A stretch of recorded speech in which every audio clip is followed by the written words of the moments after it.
नमस्कार, यहाँहरू हेर्दै हुनुहुन्छ माउन्टेन टेलिभिजन र यहाँहरूको साथमा छु म रविन्द्र घिमिरे।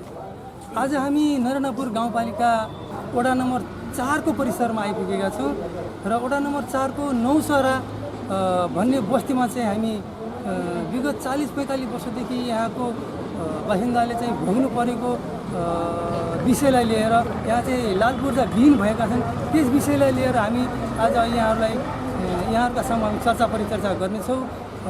गएको स्थानीय निर्वाचनमा चाहिँ यहाँका प्रतिनिधिहरूले त्यहाँका बासिन्दाहरूलाई चाहिँ तपाईँको लाल पूर्जा दिन्छौँ, हामी निर्वाचित भएर आइसकेपछि लाल पूर्जा सम्पूर्णलाई हामी दिन्छौँ भनेर प्रतिबद्धता जाहेर गर्नुभएको, तर अहिलेसम्म पनि त्यसको सुनाइ नभएको अवस्था हो। यही विषयलाई लिएर आज हामी यहाँहरू बिच हामी चर्चा परिचर्चा गर्नेछौँ। 3 दशक पहिले नरेनापुरको साबिक बगौडा क्षेत्र हाल वडा नम्बर 4 मा करोनिया खोलाले बस्ती तहस नहस पार्यो। त्यहाँबाट 115 भन्दा बढी प्रभावित घरधुरीलाई सोही वडाकै नौसरवामा सारियो। 3 दशक पुरानो बसोबास रहेको नरेनापुर गाउँपालिका वडा नम्बर 4 नौसरवामा मात्रै झन्डै 150 परिवार बिना लाल पूर्जा बसिरहेका छन्। 2038 सालदेखि बस्ती विकास हुँदै गएको उक्त क्षेत्रमा हालसम्म पनि आफ्नो जमिनका रूपमा स्थानीयहरूले स्वामित्व पाउन सकेका छैनन्। 35-40 वर्ष अघिदेखि जमिनको जोतभोग गरेकाहरूले हालसम्म पनि पूर्जा नपाउँदा उनीहरूको पीडा ठेगिन सक्नु भएको छ। स्थानीय तहको चुनावमा पनि वडा नम्बर 4 का वासीको नेताहरू समक्ष पहिलो माग भनेकै लाल पूर्जा पाउनु।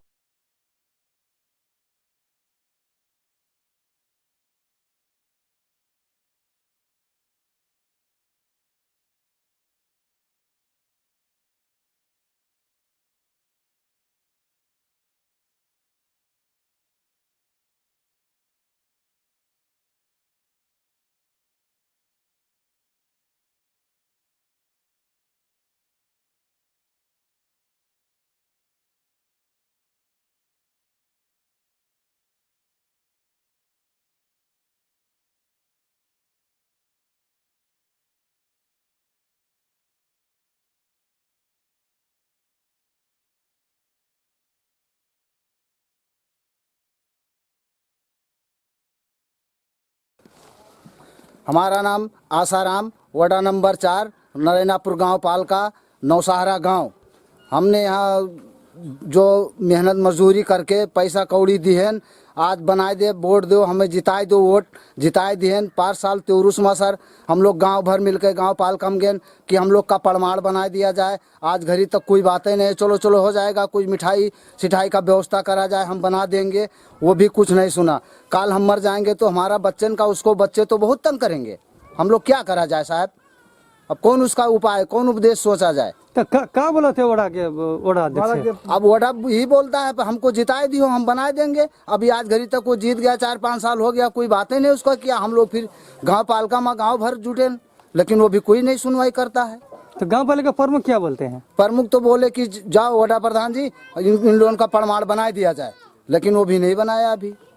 अब क्या करोगे? अब ये मतलब ये वडा अध्यक्ष ये मतलब लाल पूर्जा नदी है तो क्या करोगे? गांव समाज गांव समाज में क्या करा जाए साहब? हम लोग मजदूर आदमी क्या कर भाई, उनके क्या करा जाए? जो कुछ मांगिन पैसा कौड़ी दियागा, अब क्या करा जाए?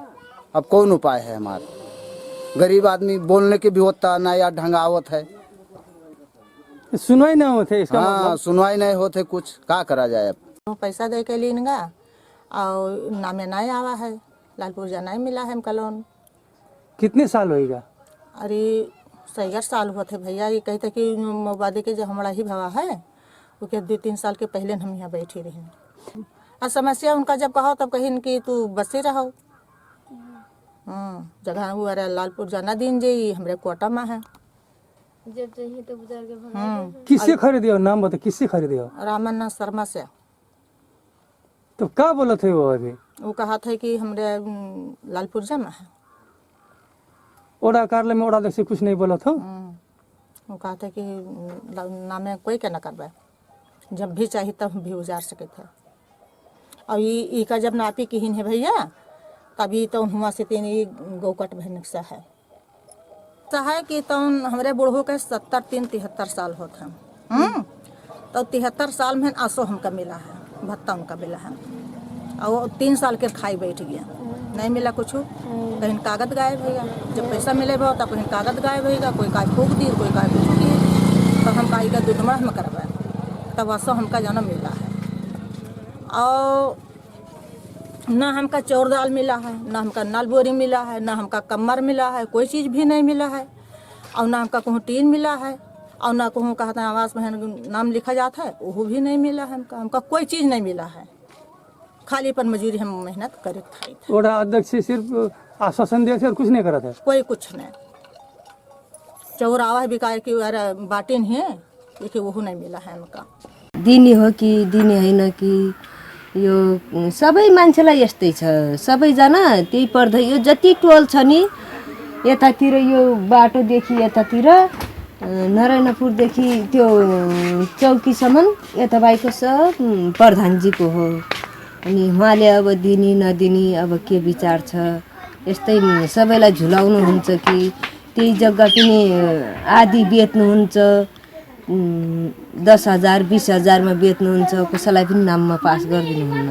हाम्रो त अब यो किनेको होइन, तर हुँको घरमा बसेर हाम्रो बुढाले गाडी चलाउनुहुन्थ्यो, 10 वर्ष नेपालगञ्ज बसेर भाडा मिच्नुभयो, उनको बच्चा बच्ची नेपालगञ्जमा पढ्थे, अनि खाना पकाउनु भयो। त्यही भएर यो जमिन हामीलाई दिनुभयो हो, यहाँ बस्नेको बासभरि। अनि अरूले त कसैले त पैसा दिया छन्, अनि किन्या छन्, अझै पनि किन्दैछन्। हामी त भन्छौँ यो लाल पूर्जा पाइन्न किन किन्छौ भनेर भन्छौँ। अनि यहाँको देशीले भन्छन् कि मिल्छ नमिले ठिकै छ भन्छन्। फेरि म त हामी त सोच्छौँ कि मै नि सोच्छु कि अब बाउले त यसरी बेच्छ भने भोलि पर्सि बाउ मरिन गयो भने त छोराछोरीले पनि यस्तै बेची खाने हुन्, अनि हामीले लाल पूर्जा पाउने कहिले पनि होइन भनेर सोच्छु मैले। मेरो यो नौसारा गाउँमा हामी बसोबास गर्दा गर्दा आएको 2045 सालमा राजाको सवारी भयो, 2038 सालको बसाइसराई हो। हामी यहाँ बस्दा बस्दा आज पनि अनाथै भएछु। मेरो लाल पूर्जा पनि छैन। हामीहरूको जग्गा दिनेश शर्माको हो, अनि अहिले वर्तमान वडा अध्यक्ष हुनुहुन्छ। यो जग्गालाई, यो घरवासलाई हामी चाहिँ नि छलफल गर्दाखेरि लौ तपाईँ चाहिँ नि तपाईँको जग्गा हो, यसलाई मेरो लाल पूर्जा बनाइदिनुहुन्छ, के गर्नुहुन्छ, यदि कि यहाँबाट भगाउनुहुन्छ। तपाईँले पैसा दिएर खरिद गर्नुभएको हो? हजुर, मैले यहाँ त्यो 18 कट्ठाको 18 लाख रुपियाँ नेपाली कट्ठाको आधार लिएर चाहिँ नि दिएर पैसा हामी पनि यहाँ बसोबास गरेछु। अनि फेरि उहाँले म भन्दाखेरि नै त्यस्तै कहाँ हुन्छ, तपाईँ गाउँ समाजले पुरै खेरेर ल्याउनुहोस्, गाउँ समाजले भनेपछि मात्रै हुन्छ, तपाईँ एक्लै भनेर हुँदैन। अनि हामी चाहिँ उहाँले पैसा लिने बेला चाहिँ गाउँ समाजको अगाडि पैसा लिनुभयो? गाउँ समाजको पछाडि यस्तो छ सर नि, उहाँले पैसा लिने बेला चाहिँ गाउँ समाजको अगाडि पैसा लिनुभयो? मसित मात्र लिएछन् पैसा, पुरै गाउँ समाजसित लिएछन्। कसैले आधा कट्ठा, कसैले 1 बिस्वा, कसैले 2 धुर, कसैले 4 धुरमा लिएछन्। अनि अब सबको सामनामा कसले अनि बत्ती जलाएर पैसा दिन्छन्। यो फलाना मान्छेले, बेच्ने मान्छेलाई त जहिले पनि पैसा नदिए पनि हामी यति वर्षसम्म भइगयो, हामी कसरी यहाँ बसेछु त्यो पनि त विचार गर्नै पर्छ नि हाम्रो नेपाल सरकारलाई। फेरि कुरा के छ, हामी माग्दाखेरि अनि चुनावको टाइम आयो, चुनावको टाइम आउँदाखेरि अनि त्यही दिनेश शर्माले भन्नुभयो, ठिक छ तपाईँहरू चाहिँ मलाई जिताउनुहुन्छ भने म चाहिँ नि यो नौसारा गाउँलाई चाहिँ मेरो जग्गामा जति बसेछन् टोल सबैलाई म आजाद गरिदिन्छु, म सबैको लाल पूर्जा बनाएर तयार गरिदिन्छु। अहिले के भन्नु? अहिले त्यही त, अहिले फेरि त्यही नआजाद गरेमा हामी चाहिँ नि चुनावमा जित्दाखेरि पछिमा गएँ ठिक छ भन्दाखेरि तिमीले एक्लै मात्रै भनेर हुँदैन, जाऊ तिमी पुरै गाउँ समाजले लिएर आऊ। गाउँ समाजलाई एकट्ठा एक ठाउँमा खेरिकन मैले एउटा माग पत्र निवेदन पनि चढाएँ। माग पत्र निवेदन चढाउँदाखेरि ठिक छ हाम्रो गाउँपालिकाको प्रमुखजीले भन्नुभयो लगेर चाहिँ यहाँ वडामा दर्ता गराउनु। वडामा हामी दर्ता गरायौँ। दर्ता गराएपछि 1 हप्ता जति बित्यो। 1 हप्तापछि फेरि सोध्न गयौँ के भयो सर किन गर्नु भएन भन्दाखेरि ठिक छ आज हामीलाई मौका छैन, भोलि पर्सि आउनु। भोलि पर्सि फेरि यसै गर्दा गर्दा 2 महिना जति बितिसक्यो। पछि जाँदाखेरि प्रमुखसित भन्दाखेरि त प्रमुखले त्यो प्रधानलाई चाहिँ बोलाइकन दिनेश शर्मालाई बोलाइकन किन यस्तो हालतमा पार्नु भएछ तपाईँ गएर त्यसको अनि जग्गा नाम सारी गरिदिनु, लाल पूर्जा बनाइदिनु। यस्तै हो सर, अनि चुनाव आउँदाखेरि भोट माग्दाखेरि मलाई भोट दिनुहोस्, म तपाईँको चाहिँ लालपुर्जे बनाइदिन्छु, स्वर्गीयमा म स्वर्गै पठाइदिन्छु। अनि चुनाव बितेपछि पटक्कै प्रधान भनेपछि कुरै सुन्नुहुन्न उहाँले। कोरे सुन्नुहुन्न। अब हजुर, गर्ने के हो? हुन्छ हुन्छ हुन्छ भन्नु चाहिँ तर काम गर्नु गर्दैन। हुन्छ हुन्छ भन्नुहुन्छ तर काम गर्दैनन्। सा पतिराम मौर्य है। यहाँ का समस्या क्या है? अब लाल पुर्जा साहब नहीं देते, हम लोग वैसे बैठे हैं ना, आज गोरा जो का जितिन रहा कि तो बनाए दे, कहो नहीं बनाए दे। तो कितने समय होगा अभी तक लाल पुर्जा नहीं मिला था? 40 साल हो गए सर बस यहाँ। तो ये जगह किसका है? ये प्रधान जी का है, दिनेश का है। पैसा 40,000 दिया साहब। तो पैसा भी दिया, अभी तक लाल पुर्जा काहे नहीं मिला था? क्या बोला थे बड़ा कार्यालय बड़ा अध्यक्ष? चाह रहा था कि अब बना करी बनी बनवाए दे, कुछ नहीं बनवाए देते। हमारा नाम इब्राहिम खां है। नरेनापुर गांव पालिका वार्ड नंबर 4 नौसहारा गांव में हम लोग रहे थे। हम लोग 2038 साल से यहाँ हम लोग बसोबास करते आए हैं। हमारे वार्ड अध्यक्ष जी भी जब अपने इलेक्शन में जब जा गए, प्रत्येक घर में कहें कि हम जब जीत जावे तो हम लाल पुर्जा वेतन कह देवे, ये गांव का आज़ाद कह देवे। और पटक पैसा भी ले चुके आदमी से, फिर भी कागज़ भी कुछ नहीं करे हैं। वो हिसाब से अब हम लोग कैसे किया जाए? हमारे लोग के बस्ती आवे के चाहिए, हमारे लोग के नाम में बस्ती गाँव वास के नाम में आवे के चाहिए कि 7 दिन जिम्मेदारी के हाथ में नाम वही के हाथ में रह जाए चाहिए। जैसे मतलब यहाँ बड़ा कार्यालय में जाके बड़ा से कुछ नहीं बोले हो? ना सर, हम लोग आवागा यहाँ धरना भी रखा, गांव पालिका भी बुझावागा। गांव पालिका के प्रमुख जी कहें कि पटक आप लोग आवा कर जाइएगा, हम लोग करबे। फिर उसके बाद में सुनवाई आवा।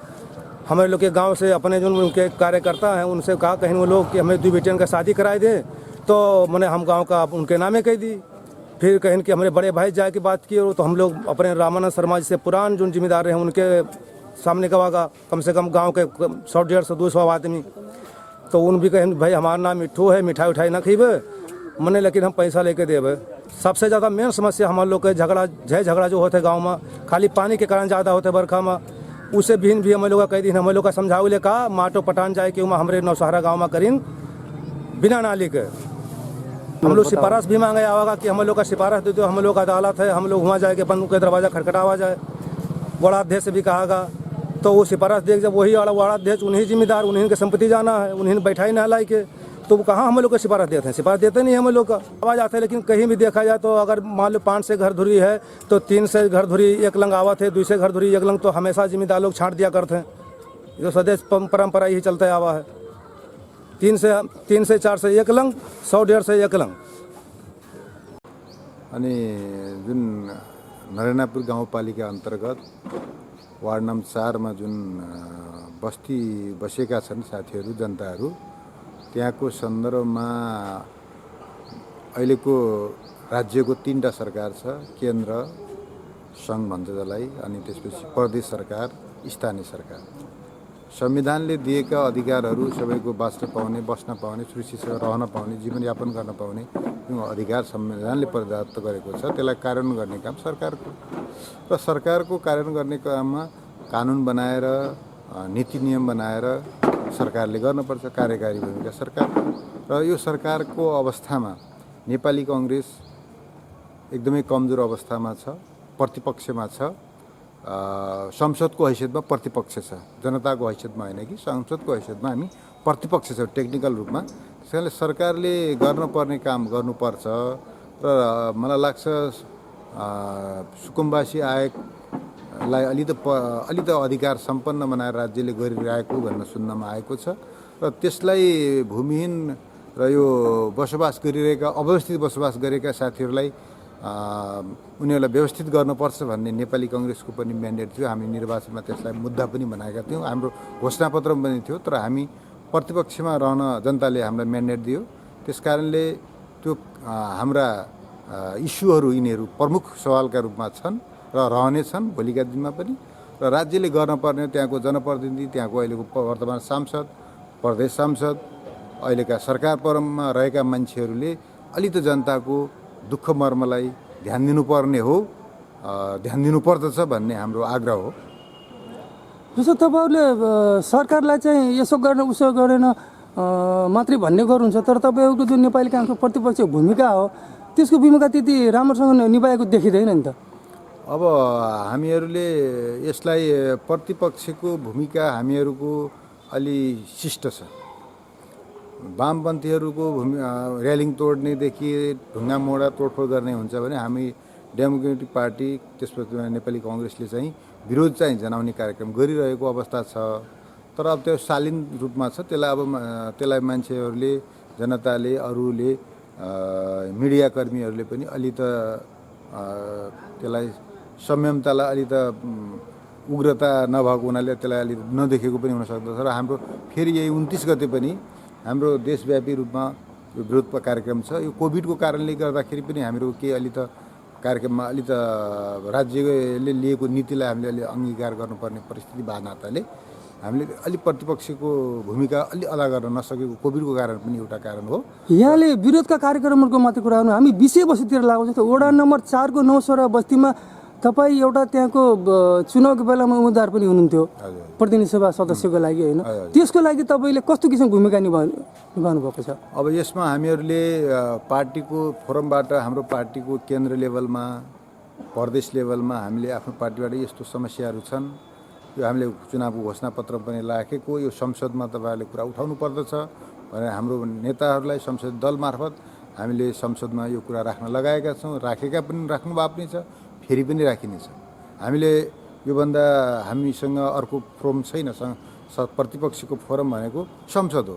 संसदमा हाम्रा कुरा उठ्नेछन्। फेरि अब संसद चालु भयो भने फेरि त्यहाँ पनि यिनी कुराहरू उठ्छन्, उठाइन्छ। काङ्ग्रेसले गर्ने त्यही नै हो। अब सडकमा पनि यस्ता कुराहरू हामीले नगरेको होइन। अस्ति भर्खरै कोलपुरमा पनि गरेका थियौँ हामीले। यो रामचन्द्र पौडेललाई माथि हातपाई भएपछि, ज्यादती भएपछि त्यसको विरुद्धमा पनि हामीले कोलपुर इलाका प्रशासन अगाडि घेरेर आफ्नो कार्यक्रम राखेका थियौँ, गरेका थियौँ। यो यस्ता कुराहरू पनि उठाएका थियौँ। तर यसको मेन उठाउने थलो भनेको संसद हो। संसदमा हाम्रो दलले फेरि उठाउने नै छ। गाउँपालिकासँग तपाईँले कस्तो किसिमको भूमिका निभाइराख्नु भएको छ? गाउँपालिकालाई हामीले एउटा सचेत प्रतिपक्षको हैसियतले यसो यसलाई तपाईँहरूले गर्नुपर्छ भन्ने कुरा गर्दाखेरि उहाँहरूले चाहिँ यो हाम्रो अधिकार राज्यले कि त प्रदेश सरकारले अथवा केन्द्र सरकारले अधिकार दिन पर्यो, नत्र भने हामीले त उहाँहरूलाई सहयोग गर्ने भन्दा बाँकी के पनि छैन। कानुनी कुराहरूले हामीलाई रोकेको छ। त्यो प्रदेश सरकारले अथवा केन्द्र सरकारले चाहिँ यसलाई फुका गर्यो भने, हामीलाई अधिकार प्रत्यायोजन गर्यो भने हामी गर्न सक्छौँ। अन्यथा हामीले उहाँहरूलाई सम्झिने भन्दा अरू उपाय छैन भन्ने टाइपको कुरा गर्नुभयो। गाउँपालिका कार्यालयमा हामीले सम्पर्क गरेका थियौँ यो बारेमा पनि। जस्तो तपाईँको अहिले त्यस क्षेत्रको सङ्घीय सांसद र प्रदेश सांसद पनि नेकपाकै हुनुहुन्छ, उहाँहरूको भूमिका तपाईँले कसरी देख्नुहुन्छ? अब उहाँहरूको भूमिका आज मैले भनिराख्नु पर्दैन। देशमा उहाँकै पूर्व एमाले भनौँ, पूर्व माओवादी भनौँ, अथवा नेकपाभित्रकै लडाइँ जुन छ नि, उसले कम खायो, उसले बढी खायो, उसले बढी भ्रष्टाचार गर्यो, मैले खान पाइनँ भन्ने लडाइँ छ। त्यो लडाइँको त्यहाँ पनि अलिअलि उदाहरण प्रस्तुत हुन सकेको होला कि जस्तो लाग्छ मलाई। त्यसभन्दा अरू बाँकी कुरामा मैले जनताको समस्यामा, यो रोजगारीका सन्दर्भमा, विकास निर्माणका सन्दर्भमा त्यहाँको सांसदहरू दत्तचित्त भएर लागेको देखेको छैन। म खालि यही सेना झपटीमै सबै लागिरहेको अवस्था अधिराज्यभरि, देशभरि छ। यहाँ बाँकीमा पनि त्यही छ। अब हाम्रो परिचय यो नैनापुर गाउँपालिका वार्ड नम्बर 4 को वार्ड अध्यक्षमा दिनेश प्रसाद शर्मा। यो वडाबाट यो लालपूर्जा विहीन मान्छे, यो हाम्रो नयाँ बस्ती जुन छ करिब 35-40 वर्ष जति भइसक्यो। उहाँले यो केरोनिया खोलाको बाढीले गर्दा बर्सातको मौसममा त्यो धेरै आफत हुन्थ्यो। त्यसको कारणले हामी यो जग्गामा उनीहरूलाई बसाइदिएछौँ। उनीहरू बसेछन्। अब वडाबाट पहल गर्ने, माथिबाट केही आदेश आयो भने हामी वडाबाट उहाँको सिफारिस गरेर लालपूर्जा बनाउने पहल गरिहाल्छौँ। या अब त्यो जग्गा हकबन्दीभन्दा बाहिरको जग्गा हो। रामानन्द शर्मा र दिनेश प्रसाद शर्माको नाममा जग्गा रहेछ। अब त्यो जग्गा हकबन्दीभन्दा बाहिरको जग्गा हामी त्यसै त लालपूर्जा बनाउनलाई सिफारिस गर्न मिल्दैन। नेपाल सरकारको त्यो जग्गा पर्यो। हकबन्दीभन्दा भित्रको जग्गा भए पनि म लालपूर्जा तुरन्तै बनाइहाल्थेँ। अरू जे सहयोग हुन्छ त्यो हामी त्यो बस्तीको लागि गरिराखेछौँ। तपाईँलाई समस्या कहाँनिर तपाईँले चुनावमा प्रतिबद्धता जाहेर गर्नु भएको छ समस्या कहाँनिर हो स्थानीयको गुनासो चुनाव भइसकेपछि वहाँ नौसारा गाउँको मान्छेहरू हाम्रो यहाँ वार्डमा आए थिए त्यो जग्गाको लाल पूजा बनाउनको उसमा हाम्रो प्रमुखजीसँग उहाँले गाउँको मान्छेले प्रमुखजीबाट त्यो सिफारिस गरे त्यो लाल पूजा हाम्रो बनाउनको लागि त्यो वार्डबाट अब हाम्रो गाउँपालिकाबाट यसको विषयमा अलिक कुरा गरेर गाउँपालिका स्थानीय सरकारबाट के कसरी हुनसक्छ कति सहयोग हुनसक्छ त्यो हामी यताबाट माग माथि बिल लेखेर पठाइदिन्छौँ। अब माथिबाट केही आदेश आयो भने छिटो भइहाल्छ। यो दौसारा गाउँमा जुन मान्छेहरू घर बनाएछन् त्यो पैसा लेनदेनको कुरा जुन गरिराखेका छन् पैसा लेनदेनको कुरा केही छैन। हामीले पैसा लिएको होइन त्यो घर बनाउने त उस्तै जिएको हो। त्यहाँ पानीले गर्दा अलि अप्ठ्यारो हुन्थ्यो मान्छेले त्यसैले यहाँ घर बनाएको छन् पैसाको लेनदेन केही पनि भएको तर त्यहाँ त पैसा लिएको छ पैसाको अब त्यस्तै जग्गा धनीले पैसा लिएपछि त्यो जग्गा लाल पूजा उसको नाममा 1 नम्बरको जग्गा भए पनि त नामसारी गर्छ त्यो त सब झुटो कुरा हो। त्यस्तो होइन त्यो त फ्रीमा लिएछन्। कतिजना त्यहाँ नैनापुरको सबै पहिल्यैदेखि त्यो सुरुमा फ्रीमा बसेका छन्।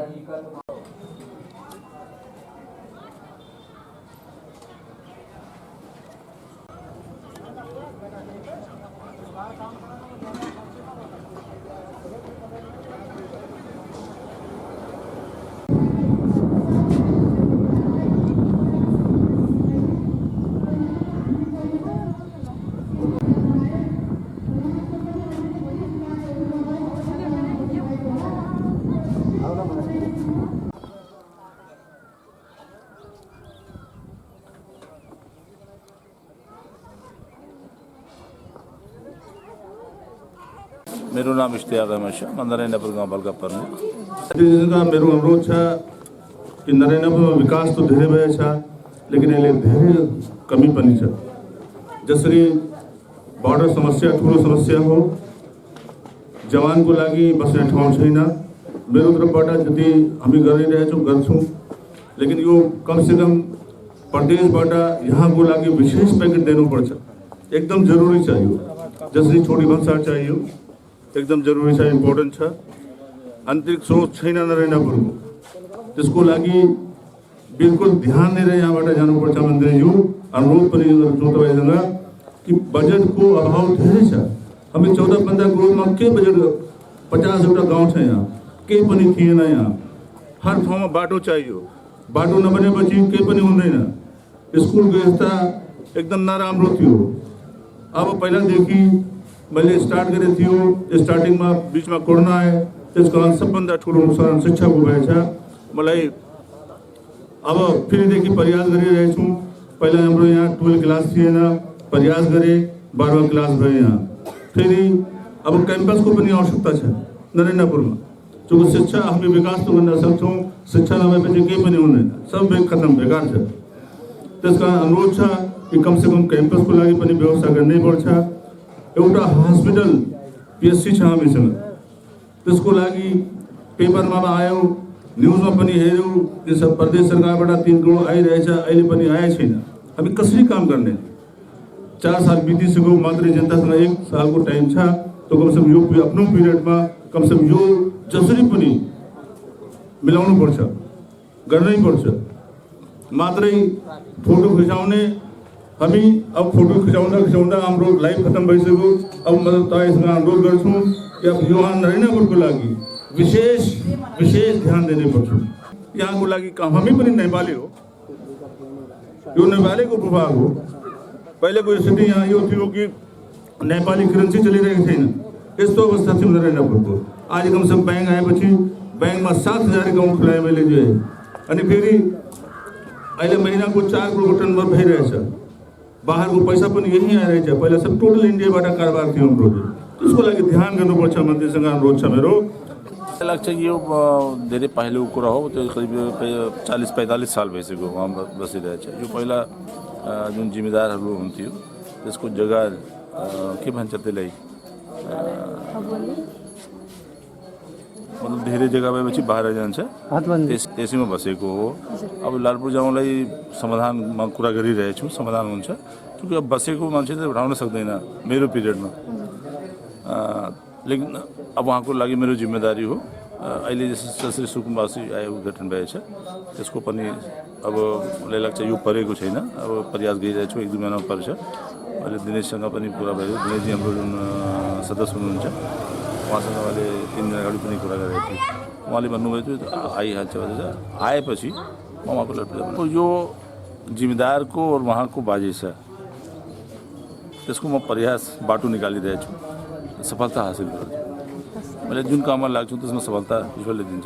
लुम्बिनी प्रदेश सरकारका आन्तरिक मामिला तथा कानुन मन्त्री कुलप्रसाद केसी यसो बताउनुहुन्छ। र नेपालमा सङ्घीय लोकतान्त्रिक गणतन्त्र स्थापनापछि मानचित्रभित्रमा हाम्रा थुप्रै बस्तीहरू, गाउँहरू, सीमाहरू केन्द्रित हुँदैछ। तपाईँ मेचीदेखि महाकालीसम्ममा जानुभयो भने योभन्दा अगाडि पनि हेर्नुभयो राज्यको सिङ्गै सेन्ट्रल अङ्ग चाहिँ छारुङमा पुगेको थियो, जहाँ चाहिँ चिस्यान भएको ठाउँ। यस्तै नारायणपुर केही समय अगाडि उपेक्षित क्षेत्रको रूपबाट रहन्थ्यो, अहिले आकर्षित क्षेत्र भएको छ। र यसले ठुलो विश्वमा आएको कोभिड-19 को महामारीमा पहिलो चर्चाको बिन्दु पनि बन्न आयो र यसको निम्ति टोटल प्रदेश सरकार र राज्य नै यहाँ केन्द्रित हुन आयो कि यहाँको जनताको जीवधनको संरक्षण, सुरक्षा र व्यवस्थापनको लागि। र हामीसँग केही यस्ता महत्त्वपूर्ण यो प्रदेशका सीमावर्ती क्षेत्रहरू जहाँ हाम्रो सुस्तादेखि पश्चिम राजापुरसम्ममा र यस्ता टिपिकल ठाउँ छन्, मर्चौवारी भन्ने ठाउँ, सिद्धार्थनगरदेखि यता आउँदै गर्दा लुम्बिनी सांस्कृतिक क्षेत्र, विजयपुर, दाङमा आउनुभयो भनेदेखि सायद त्यो राजापुर गाउँपालिका पर्न आउँछ, नारायणपुर हुँदै हुँदै गएर राजपुरसम्ममा जाँदा एउटा ठुलो चुनौती र एउटा ठुलो सम्भावना बोकेको क्षेत्र पनि, किनकि हुलाकी राजमार्गले एउटा नयाँ जीवनमा एकातिर जनतालाई एकै ठाउँमा गोलबन्द गर्दैछ भने अर्कोतिर योसँग फेरि नयाँ नयाँ चुनौती, नयाँ नयाँ समस्या पनि आउँदैछ।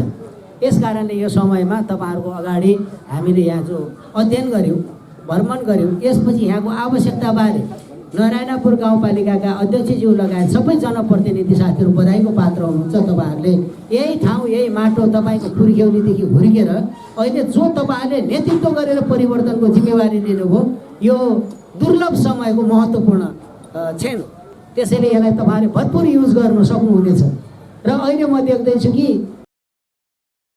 सायद केही समय अगाडिको नारायणपुर, केही वर्ष अगाडिको नारायणपुर अहिले अलिकति फरक पाउँदै हुनुहुन्छ। अलिकति तपाईँले स्वास्थ्यबाट नजिक आएको फिलिङ भइरहेछ। मैले भव्य भवन हुँदा देखेँ। सायद यसलाई फुल म्यानेजमेन्ट गर्न सक्यो, प्रदेश सरकारले गर्छ र यसलाई स्पेसल जोनकै रूपबाट यो कार्यक्रम यहाँ दिएको छ। यसको मतलब यहाँका जनताले यहाँको दुःख बिरामी हुँदाखेरि या त बोर्डर पारी गएर उपचार लिनुपर्ने, या त हामीले नेपालगञ्जै सहरमा पुग्नुपर्ने, यस्तो कष्टकर यात्राबाट थोरै भए पनि लाभान्वित हुन्छ। केही समयभन्दा रिलिफ होला, अथवा ठुलो महामारी भएपछि बल्ल एम्बुलेन्स अरू साधनबाट जान सक्ने ठाउँ त होला। जनताको जीवन केही घन्टाको निम्ति भए पनि रिलिफ हामीले दिन सक्ने त भयौँ त। यो अहिलेको यो तिनै तहको सरकारको संरचनाको देन नै सायद योभन्दा अगाडि यसरी सोचिँदैन थियो। त्यस कारणले तपाईँले यो पनि एउटा लाभ लिनुभएको छ। जहाँ शिक्षाको क्षेत्रमा यो फेरि एउटा यस्तो महत्त्वपूर्ण आकर्षित ठाउँ पनि हो हाम्रो चाहिँ यो प्रदेशमा अल्पसङ्ख्यकै रूपबाट रहेको मुस्लिम समुदाय बहुसङ्ख्यक पनि छ। कपिलवस्तुदेखि यहाँसम्ममा आउँदाखेरि ठुलो शक्ति छ र यो सोसाइटीको प्रतिस्पर्धामा अलिक पछि नै छ। यसलाई हामीले विशेष लक्षित गरेका छौँ र हाम्रा मुस्लिम व्यक्तिहरूको निम्ति चाहिँ कम्तीमा +2 पढ्नेहरूलाई सरकारले नै व्यवस्था गरेर मासिक रुपियाँ पनि घोषणा गरिसकेको छ। हरेक वर्ष बजेट छुट्टा छ। हाम्रो कति हुनुहुन्छ, सायद पोहोर साल जति प्रचार भएर त्यहाँ लाभ लिनु पर्थ्यो नलिएको भन्ने सूचना पनि छ। अहिले तपाईँहरूले बडा हिसाब गरिदिनु होला। हाम्रा छोरीचेलीहरू जहाँ नपढेर यो पुरानै जिन्दगीमा जो रहनु भएको छ उहाँहरूलाई फेरि नयाँ जीवनमा लाने हो। हाम्रा भाइहरूलाई फेरि अहिले गुणस्तर शिक्षा, व्यावसायिक शिक्षाबाट तान्ने कुरा हो। त्यसैले एउटा शैक्षिक केन्द्रको रूपबाट हाम्रो कम्युनिटी बेसलाई पनि माथि उठाइदिने कुरा होला र केही शिक्षामा सुधार र स्वास्थ्यमा सुधार गर्यो भने अरू हामीसँग हराभरा फाँटलाई चाहिँ राम्रो व्यवस्थित गऱ्यौँ भने हाम्रो जीवनलाई चाहिँ हामी अलि व्यवस्थित गर्न सक्छौँ। छिमेकीहरूसँग पनि समन्वय अलि सहजतापूर्वक गर्ने कुरा र डुबानको नयाँ प्रकोप आउन सक्ने चिजलाई पनि हामीले कसरी सुव्यवस्थित गर्ने भन्ने सोच्ने कुरा अबका सन्ततिले राम्रोसँग सोच्न सक्नुहुनेछ। विगतको नारायणपुर देखेन, यो परिवर्तनको रफ्तारमै छ। अब प्रदेश सरकार तपाईँहरूको साथमै रहन्छ। हाम्रो समुदायको जिज्ञासा रहेछ, रामानन्दज्यूले हडबन्दीभन्दा बढी भएको जमिनलाई तत्कालीन समयमा आफ्ना वरिपरिका छिमेकी गरिब निमुखा किसानहरूको बसोबासको व्यवस्था गर्नुभएको रहेछ। अब यसलाई के हुन्छ भन्ने तपाईँहरूको ठुलो जिज्ञासा छ। हामी त्यसको समय तपाईँहरू बसिरहेका किसानहरूलाई अव्यवस्थित नगरिकन, तपाईँहरूको चित्त दुख्ने कुरा नगरिकन हाम्रो भूमि आयोग र सुकुम्बासी आयोग तुरुन्तै गठन हुन्छ। यसले यहाँ मात्र होइन, देशभरिकै सबै व्यवस्था 77 जिल्लाको व्यवस्थित गर्ने कार्यक्रम अन्तर्गत हाम्रो तयारी चलिरहेको छ। भूमि सम्बन्धी के ऐन व्यवस्थापन पनि टुङ्गिन्छ। अब मुलुकमा एउटा पनि सुकुम्बासी नराख्ने हाम्रो अभियान छ। एउटा सबैलाई आवास मौलिक अधिकारभित्र राखेको छ। घाँस बाँस कपासको व्यवस्थापनको कुरा राखेको छ। यसलाई हामी सुव्यवस्थित गर्छौँ। त्यस्ता मात्र होइन, कैयौँ त हामीले नथाहा पाइकन ठुल्ठुला सहर लाल पूर्जाविहीन सहर पनि भएछन्। यही लुम्बिनी प्रदेशमा पनि बर्दघाटदेखि यहाँ चिसापानीसम्म पुग्दाखेरि ठाउँका जक्सनहरू त्यसरी विकास भए। त्यो कुनै सरकारी लिस्टमा चाहिँ केन्द्रित भएको छैन। यी सबै व्यवस्थालाई चाहिँ हामी सुव्यवस्थित गर्नकै निम्ति आयोगहरू व्यवस्थित गर्दैछौँ। त्यहाँका किसान समुदायहरूलाई तपाईँहरू वर्षौँदेखि भोग चलन गरेर बसेको विषयलाई तपाईँहरूलाई सुव्यवस्थित नगरिकन तपाईँहरूलाई बिचेली पारिन्न भन्ने कुरा आश्वस्त स्थानीय सरकार प्रदेश सरकारको तर्फबाट तपाईँहरूलाई म आश्वस्त पार्न चाहन्छु। र तपाईँहरूले चाहिँ उचित व्यवस्था सरकारले गर्छ र जसले चाहिँ तत्कालीन समयमा त्यहाँका समुदाय बसाल्नुभयो उहाँलाई पनि हामीले बेला मौकामा फेरि अभिनन्दन गर्ने कोसिस पनि गरौँला। जसले चाहिँ हडबन्दीभन्दा बढी जमिन आफै चाहिँ किसानहरूलाई हस्तान्तरण गर्नुभएको छ, उहाँको पनि सही मूल्याङ्कन गरिनेछ।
आदरणीय दर्शकबिन, आज हामीहरूले नरेनापुर गाउँपालिका वडा नम्बर 4 को नौसरा बस्तीमा विगत 40-45 वर्षदेखि लाल पूर्जा विहीन भएको उहाँहरूले के भन्नुहुन्छ, उहाँहरूको गुनासो के छ, त्यो बारेमा हामीहरूले यहाँहरूलाई प्रस्तुत गर्यौँ। साथै स्थानीय सरकार आइसकेपछि यहाँका जनप्रतिनिधिहरूले यस वडाका वडाध्यक्षले के भन्नुहुन्छ त्यहाँको बारेमा पनि हामी यहाँहरूलाई प्रस्तुत गर्यौँ। फेरि हामी अन्य विषयहरू लिएर अर्को साता उपस्थित हुने बाचा गर्दै म रविन्द्र घिमिरे पनि यहाँहरूको माझ बिदा चाहन्छु। हवस् त, नमस्कार।